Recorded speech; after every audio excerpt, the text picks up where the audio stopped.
wrist flexion, positional isometrics. So we're going to be using this positional isometrics, assuming you've got hypermobility in your wrist. So all that means is, this is, for me, I do not have hypermobility. This is my active range, and then I get here and I push down to my passive range. So I've got about a 10 or 15 degree gap there.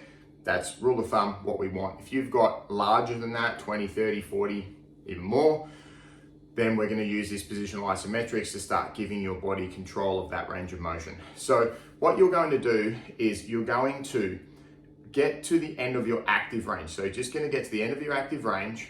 That's now assuming that's as far as you can go, which I'm assuming will be further than this, but whatever it is, get to there. Now get your other hand and then passively just stretch only about 10 or 15 degrees and then hold that still. Easy, probably easy to do it with both elbows on the floor, on your legs.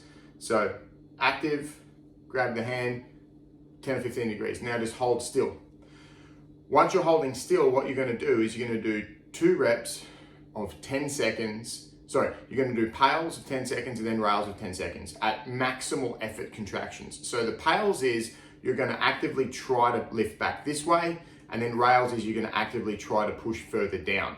Now you're going to be in your passive range, so you're probably not going to get any movement here, but you want to make sure that this hand holds you still. So active, passive, at this point now, so I'm going to be pushing that way with my hand. I'm doing this at 100%. Do that for 10 seconds, and then I'm going to come back the other way at 100% as well. I'm absolutely trying everything I can.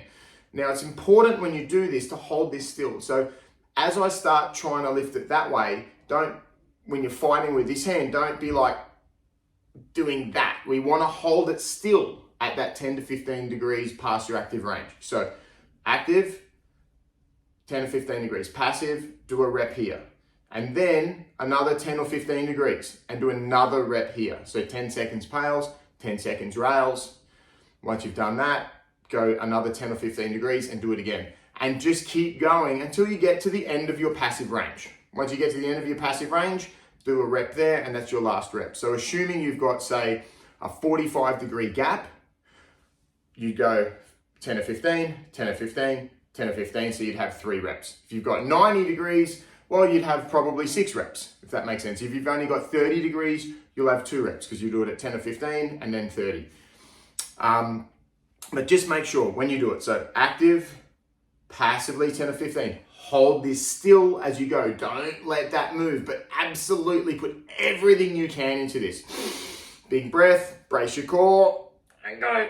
Do everything you can, everything on that front side, all that tissue on that front side there trying to go, and then everything on the opposite side trying to actively get further, but don't let it move. It'll take 20 seconds in total. Once you've then relaxed, just push down another 10 or 15. There is your wrist flexion positional isometrics. Enjoy.